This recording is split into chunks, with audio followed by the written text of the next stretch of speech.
If there is one image that mirrors the mindset of nominal Christians or mediocre Christians, then it is strikingly reflected in Oscar Wilde's famous book, The Picture of Dorian Gray.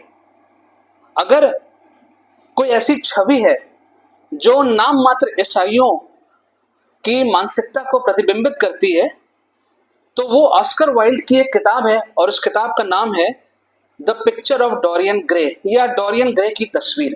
And the story is about an exceptionally young handsome man. ये जो कहानी है वो एक बहुत ही ज्यादा सुंदर जवान दिखने वाले एक व्यक्ति की है. And this handsome good looking young man draw the attraction, the adulation of an artist. एक चित्रकार की दृष्टि में ये व्यक्ति आया जिसका नाम था Dorian Gray.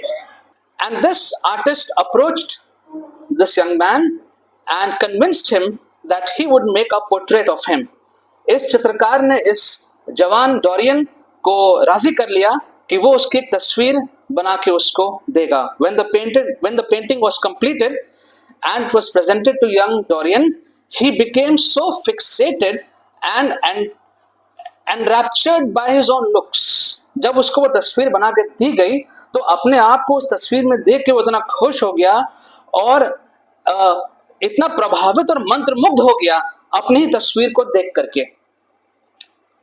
So much that he wistfully hoped and that because of this picture and the beauty of this picture, he was thinking of getting some sort of a license that he may live any way he would want. He pleased, unfettered by any restraint.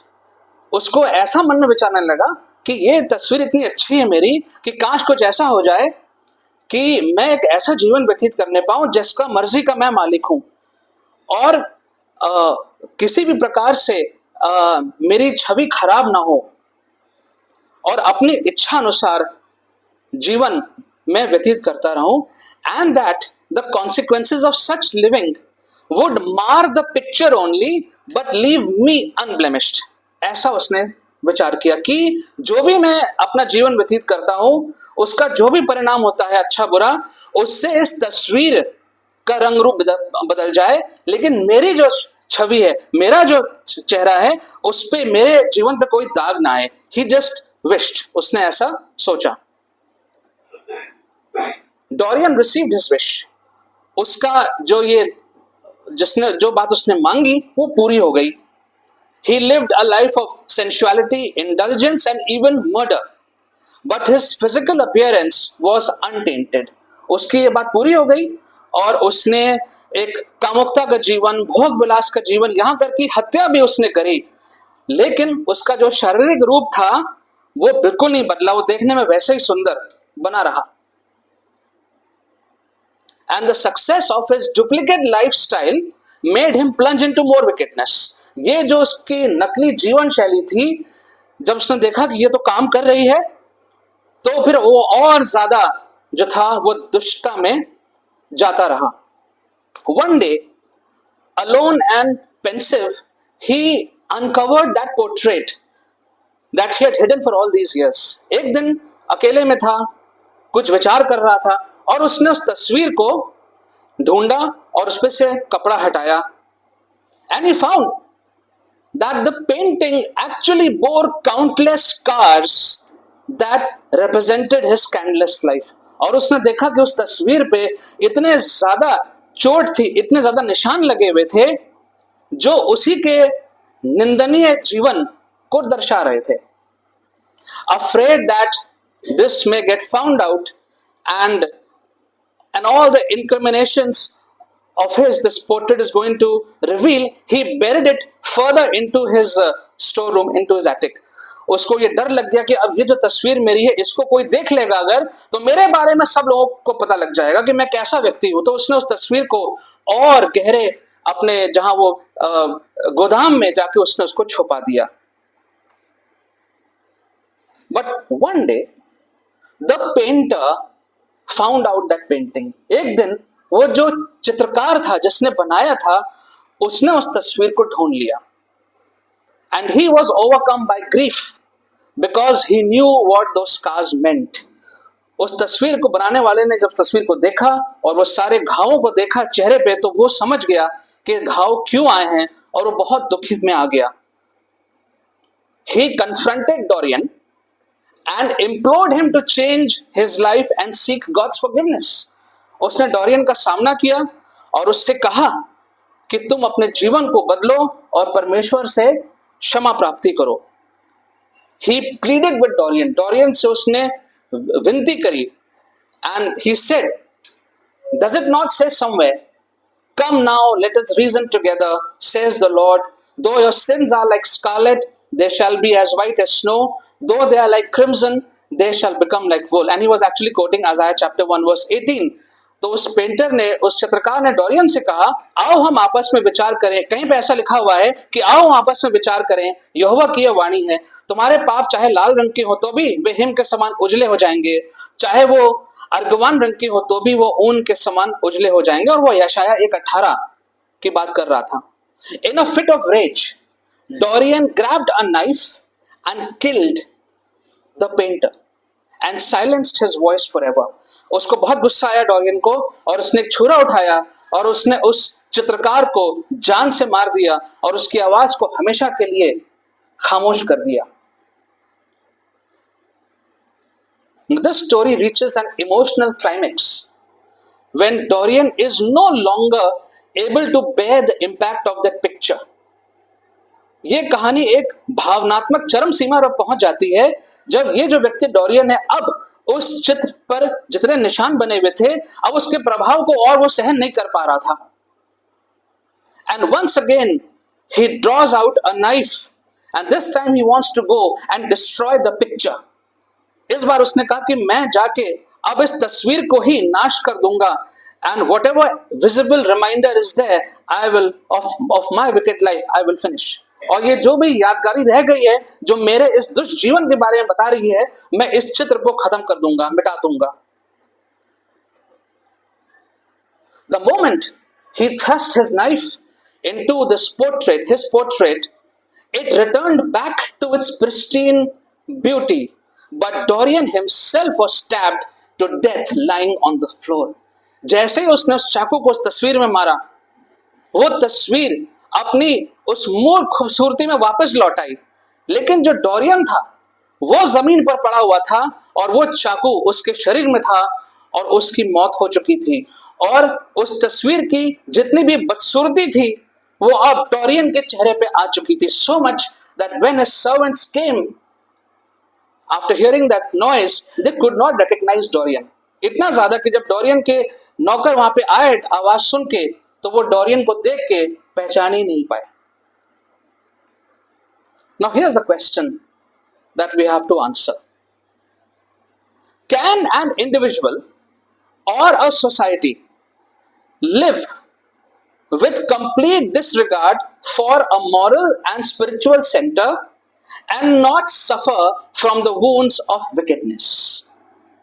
क्या कोई व्यक्ति या समाज नैतिक और आध्यात्मिक केंद्र की पूर्ण अवहेलना करते हुए रह सकता है, इस प्रकार से कि दुष्टता के घावों से पीड़ित नहीं हो सकता, कोई भी घाव उसको पीड़ित ना करने पाए? क्या यह संभव है? Can the soul of a person who lives without submitting to God, without following his ways, can that soul remain untouched by destruction? क्या ऐसा व्यक्ति की आत्मा जो ईश्वर के प्रति समर्पित हुए बिना, उसके मार्गों का अनुसरण किए बिना जीवन व्यतीत करता है, क्या वो विनाश से अछूती रह सकती है? And here in our text this morning, Jesus says, repent or you shall perish. Repent or you shall perish. अपना मन फिराओ, पश्चाताप करो, अन्यथा तुम नाश हो जाओगे। Now when we think of this statement of Jesus, which is a warning, we think of it as a warning for eternal punishment. जब हम इस यीशु के कथन को सुनते हैं, repent or you shall perish, हम इसको ऐसा सोचते हैं कि ये अनंत काल में जो सबके लिए सजा तय होगी, ये उसकी बात हो रही है। जब न्याय होगा और जो लोग पापी पाए जाएंगे, तब जैसा वचन में लिखा गया है, they will be sent to hell and all that, तब होगा। That's what we think. And it's true. The Bible does give the ultimate warning to the people. ये सच है, बाइबल में अंत में ऐसे ही होगा, ये चेतावनी दी हुई है। But what about the 70-80 years that we live on this earth? What about that? सवाल ये है कि 70-80 साल जो जीवन हम इस पृथ्वी पर बताते हैं, उसमें क्या होगा? Is it possible to live a sinful life throughout and remain untouched by wickedness? क्या ये संभव है कि हम एक पापी जीवन, एक परमेश्वर से दूरी का जीवन बिताते रहें और हमारे जीवन पे कोई विपत्ति ना आए, कोई परेशानी ना आए? क्या ये संभव है?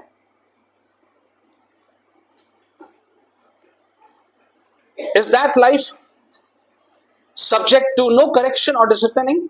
क्या ऐसा जीवन में क्या कोई ताड़ना नहीं आएगी?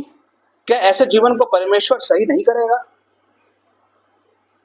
Will those who live a sinful life, who disregard godly ways and who live a life of duplicity, are they going to have a smooth sail throughout their life on earth? Is the question.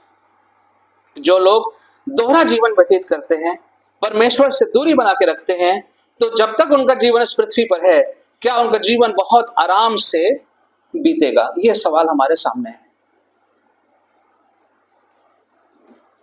Well, the flood in the Old Testament was an outcome of the sinfulness of people. जो बहुत बड़ा सैलाब और बाढ़ आई पुराने नियम में, उत्पत्ति में, वो क्यों आई थी? लोगों के पापी जीवन की वजह से। Sodom and Gomorrah was punished. Why? Because of the sinfulness of the people. Sodom और गोमरा को क्यों तबाह किया गया? लोगों के पाप की वजह से। 40 years of wandering of the Israelites. Why? 40 साल तक इजरायली लोग उस रेगिस्तान में घूमते रहे। क्यों? क्योंकि वो परमेश्वर के प्रति जो थे वो पाप कर रहे थे और परमेश्वर की आज्ञा का पालन नहीं कर रहे थे। They were disobedient. Saul, Solomon, many other kings got punished. God gave his judgment. चाहे सॉल था, सुलेमान था, बहुत से राजा, पर परमेश्वर ने अपना दंड सुनाया। They all brought upon themselves God's judgment. परमेश्वर का क्रोध, परमेश्वर का न्याय, वो सब अपने ऊपर खुद लेके आए। In the New Testament, Paul says in Galatians 7 and 8, "Do not be deceived, God cannot be mocked. A man reaps what he sows. Whoever sows to please their flesh, from the flesh will reap destruction. Whoever sows to please the Spirit, from the Spirit will reap eternal life." Hindi में लिखा हुआ है कि धोखा ना खाओ, परमेश्वर ठट्ठों में नहीं उड़ाया जाता, क्योंकि मनुष्य जो कुछ बोएगा वही काटेगा।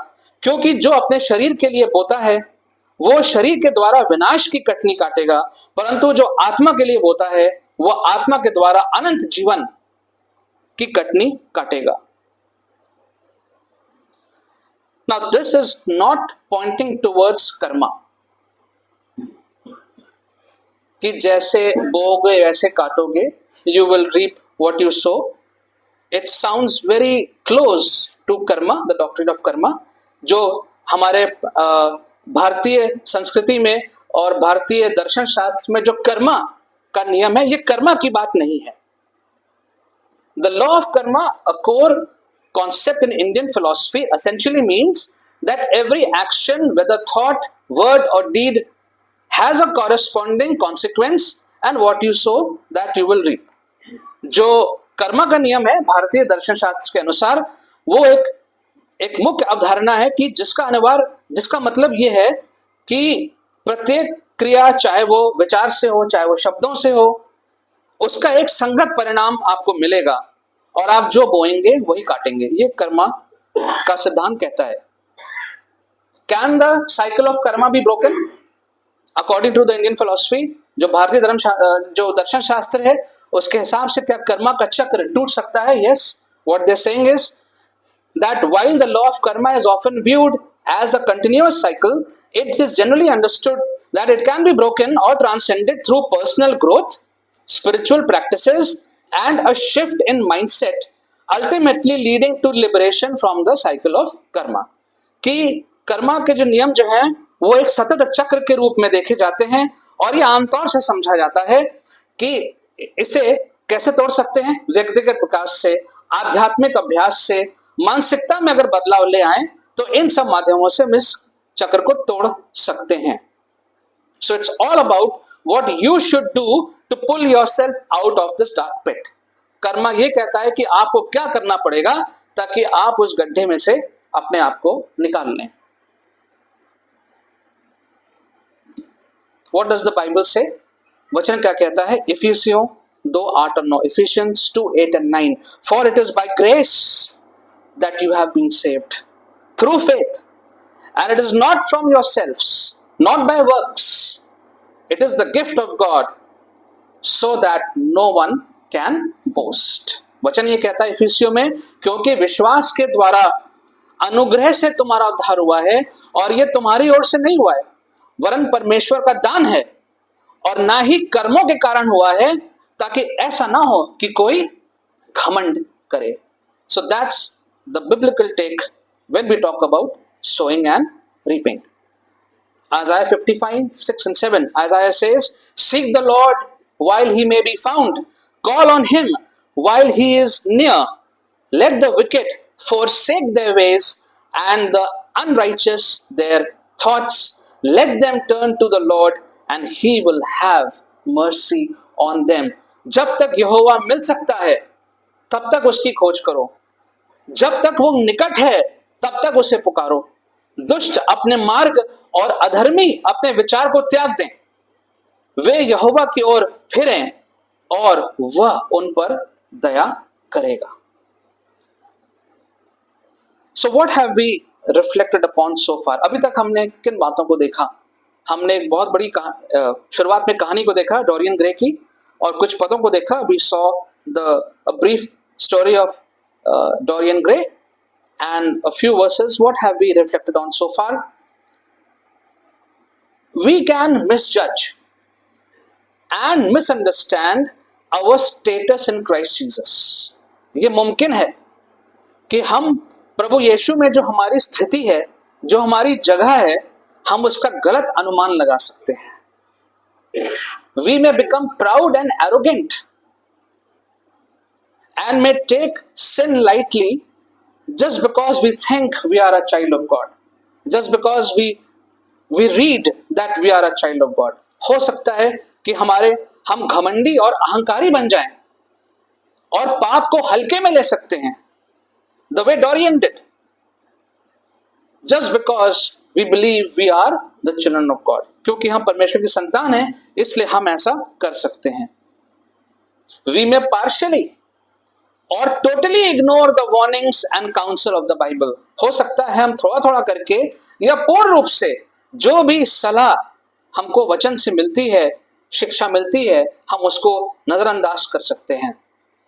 We may live in the illusion that my sinfulness will remain undetected and hidden forever. हम इस धोखे में जी सकते हैं कि मेरा जो पापमय जीवन है वो हमेशा छिपा रहेगा, जैसे डोरियन ने सोचा था, और वो कभी किसी के सामने उजागर नहीं होगा.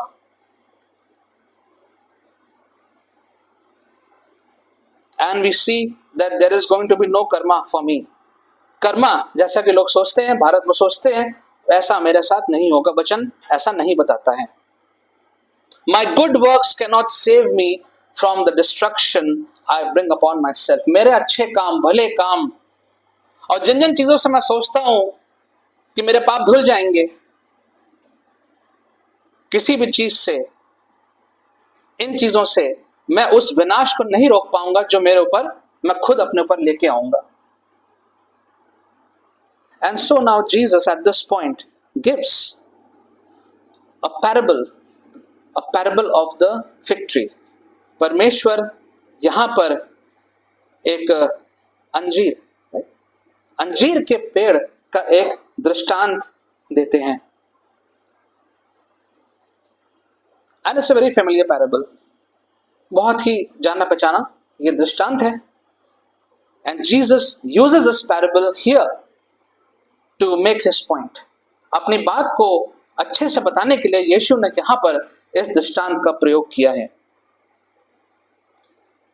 Well, in the Old Testament, a fruitful tree was often used as an example of godly living. पुराने नियम में जब कभी भी एक पेड़ की बात होती थी और फला फूला फलों से भरा हुआ पेड़, हरा भरा पेड़, जब उसकी बात होती थी तो वो हमेशा एक उदाहरण लिया जाता था एक परमेश्वर के नाई जीवन व्यतीत करने का उदाहरण लिया जाता था. For example Psalm 1, bhajan 1, a righteous man is like a tree planted by the streams of river that yields its fruit in the season. जो धर्मी व्यक्ति है वो उस पेड़ के समान है जो नहर नदी के किनारे लगा हुआ है और सही समय पे वो अपना फल देता है.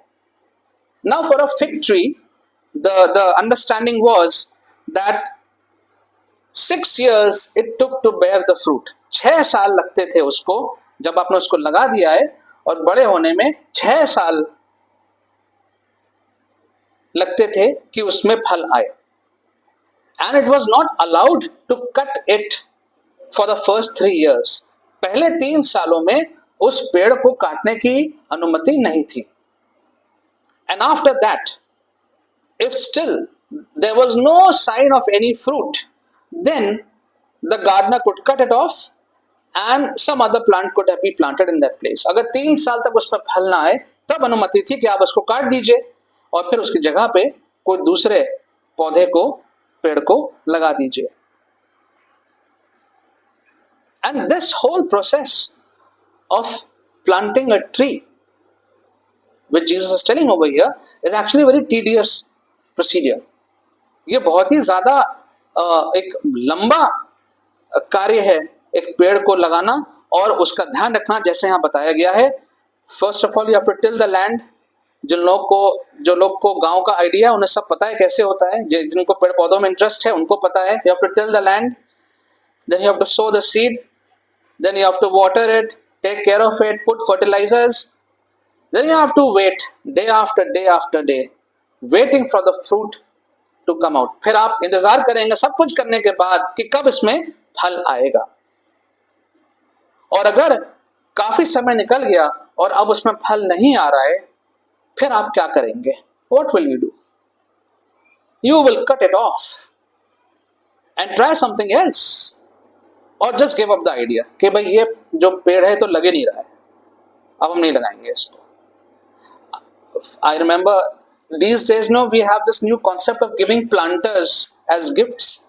आजकल हर जगह जो है वो कोई जाता है तो उनको एक छोटा सा पौधा दे देते हैं ले जाने के लिए, which I don't like personally because everybody is not a caretaker of plants. So I got this plant, मुझे वो पौधा दिया, I brought it to my house, I kept it and I did whatever I had to do and some flowers did come out, but then it died and I couldn't do anything about it. And then I didn't bother about it anymore. फिर वो मर गया पौधा, फिर मैंने उसमें कुछ किया ही नहीं आगे because whatever I knew I did. Jesus is saying in the same way, यीशु कह रहे हैं कि इसी प्रकार से we are the vineyard of God. परमेश्वर के दाख का जो बगीचा है वो हम हैं. And God has done everything required for us to bear fruit. परमेश्वर ने सब कुछ कर दिया है ताकि हम अपने जीवन में फल लाने पाए. But often we fail God by choosing not to bear fruit. हम परमेश्वर को ही असफल कर देते हैं ये चुनाव करके, निर्णय करके कि हम फल नहीं लाएंगे.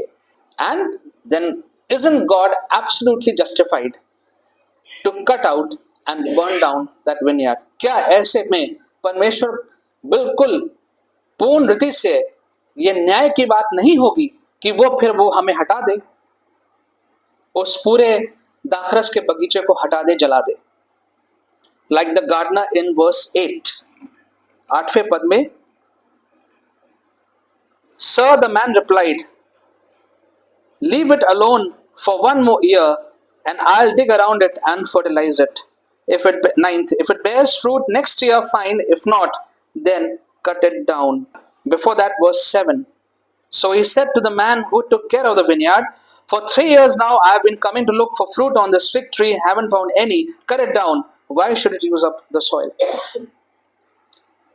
And so the justice of God demands that those who don't bear fruit need to be destroyed.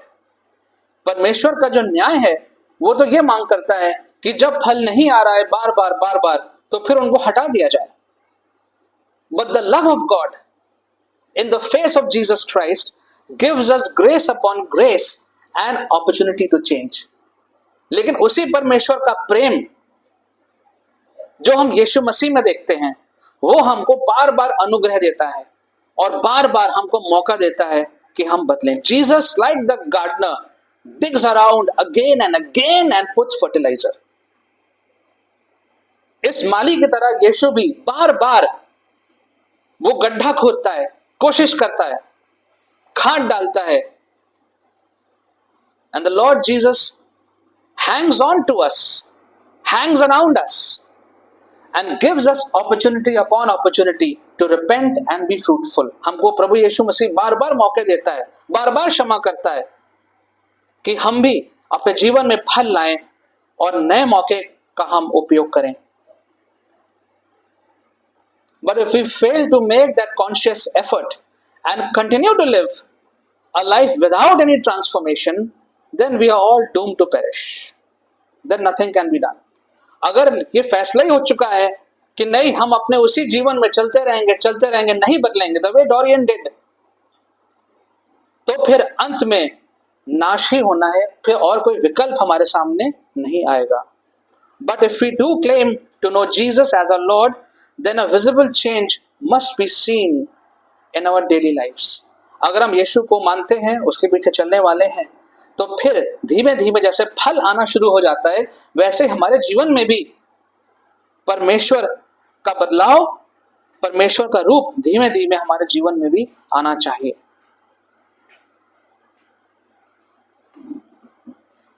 And so as we reflect on what Jesus said, repent or you shall perish, as we reflect on the parable that Jesus has given, और हम सोचते हैं इस दृष्टांत के बारे में जो यीशु ने दिया है और यीशु ने जो कहा है कि पश्चाताप करो नहीं तो तुम्हारा नाश हो जाएगा. Let us think this morning, is there any part of Dorian Gray in me?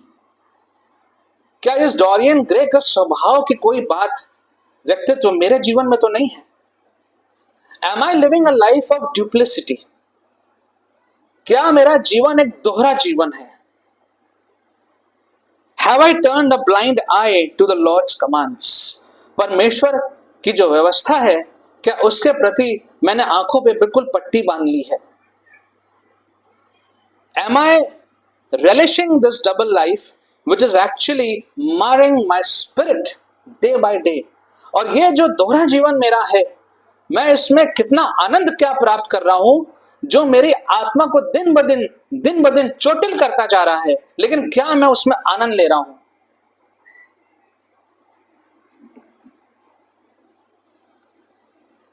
And so if you feel that any part of you is in bondage of worldly powers, अगर आपको ऐसा लगता है कि आपका कोई भी हिस्सा जीवन का इस सांसारिक बातों के चंगुल में है, if you have been struggling and have tried and gave up and still willing to change, and if your heart is telling you it's enough, then it is time to change.